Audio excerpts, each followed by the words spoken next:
Knee pain is a very common issue arising from a whole host of different problems in the body. The interesting part is when it comes to the knee, it is typically not the direct culprit of the problem, but rather different joints and muscles around the knee not functioning optimally. So in today's video, we are going to break down the potential causes behind knee pain, as well as 2 different techniques to address it.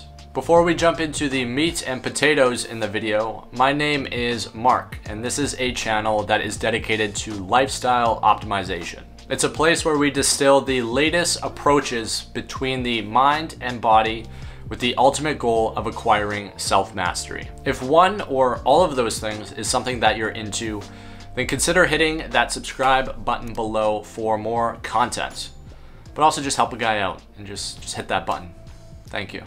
All right, so knee pain. So let's get into the meat and potatoes, shall we? So when it comes to knee pain, I'll give you a quick history on myself. I'm someone who has dealt with knee pain for extended periods of time and sometimes just intermittently here and there. I had ACL reconstructive surgery on my right knee about 10 years ago.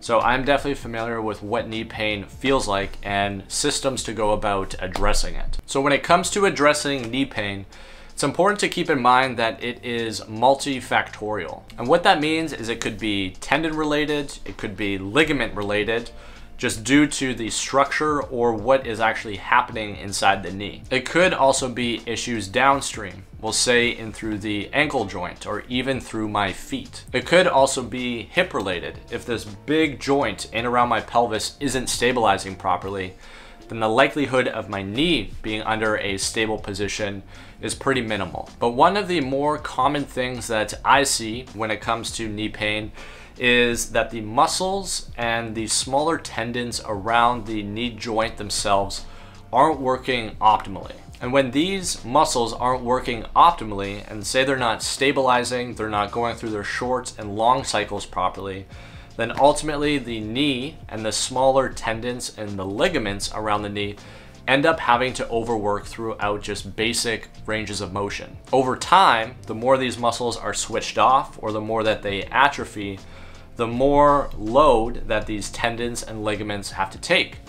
And what ends up happening is we get patellofemoral issues, we maybe get an ACL tear, this guy right here, we maybe get meniscus problems later on, which is where we start to get kind of that joint on joint or that grinding sensation starting to happen. There's all sorts of different things that start to happen, but kind of the main driver behind that is this lack of tension or stability through these other joints. So what we are going to do is jump into our techniques to address issues both downstream, upstream, as well as more localized at the knee joint itself. So for our first technique, we are going to be doing a quad tendon as well as just a quadricep release. What this is going to require is a tennis ball, you can use a lacrosse ball, and if you're very new to doing any type of self-massage, you may even start with a foam roller depending on the sensitivity of the tissue. The main reason why we are starting with a release technique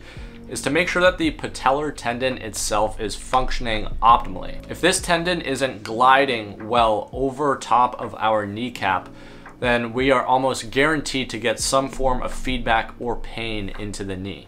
And if that tendon isn't functioning well, then you can be rest assured that other tendons and ligaments likely around the knee aren't functioning well either.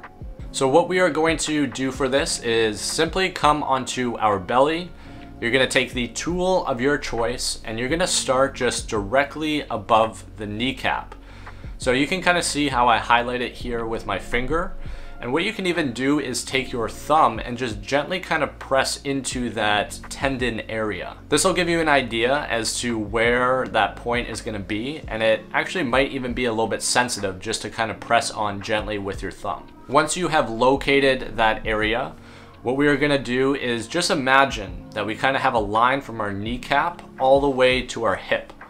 And all we're gonna do is just gently walk up that imaginary line with our tool of choice. The idea here is to get to different points in the tissue that tend to be quite dense or have nodules in them, A nodule you can envision as just being direct feedback from the tissue. So you'll roll onto a point and you'll immediately know when you hit a point of tension because it's going to be quite sensitive. Once you're on that point that is quite sensitive, just try to hang out there for anywhere between 3 to 5 minutes. This is going to allow the nervous system as well as the tissues through the leg themselves just to get used to that feedback that you're pushing into it.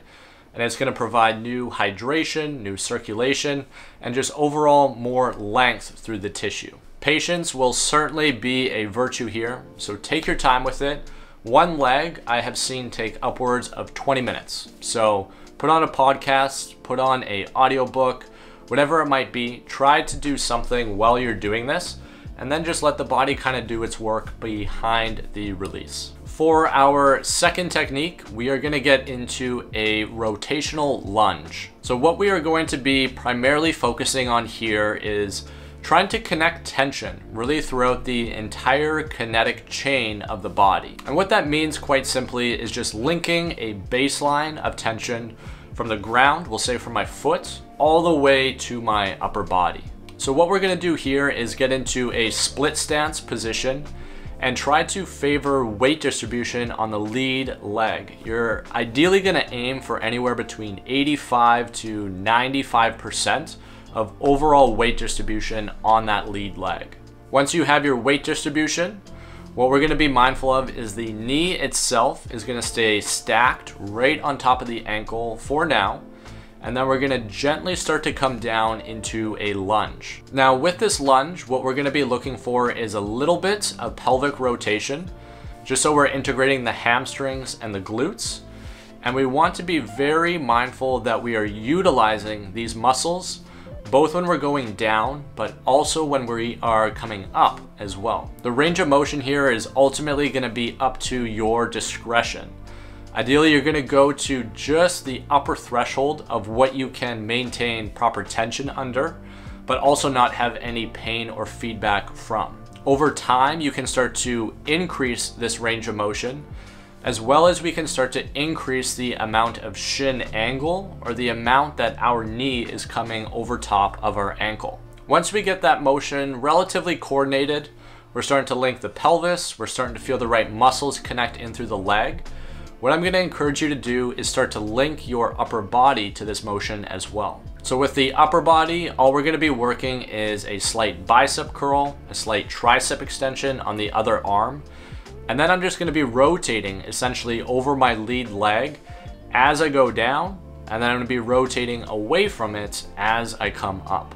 Throughout this, we are challenging the stability really between the ankle all the way up to the shoulder. And by doing so, we are not working in an isolated fashion where we're just focusing just on knee stability, because the chances of it just being the knee is pretty slim. Ideally, we want all the joints from point A to point B in the body to be linking and functioning together throughout the motion. And the reason for this is because when we go to do anything, our entire body is working through the range of motion. It's not just my knee that is working. It's not just my elbow. Very rarely is that the case.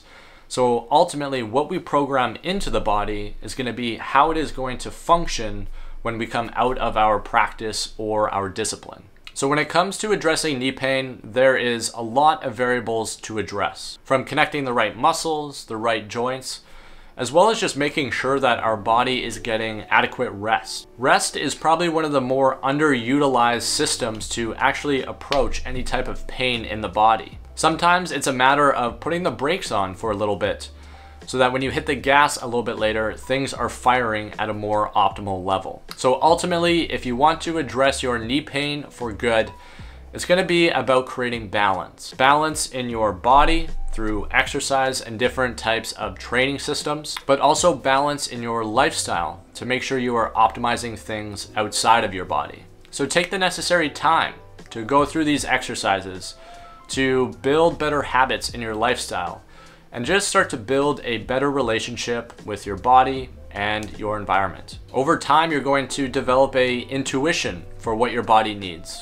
You'll start to understand when you need rest, when you need to sit on a lacrosse ball, or when you just need to exercise. And this intuition really is a superpower.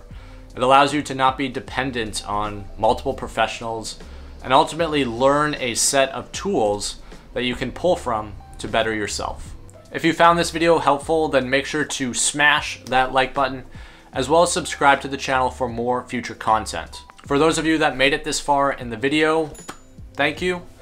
And until next time, make sure you are prioritizing and then you are optimizing for you. I'll catch you in the next one. Peace.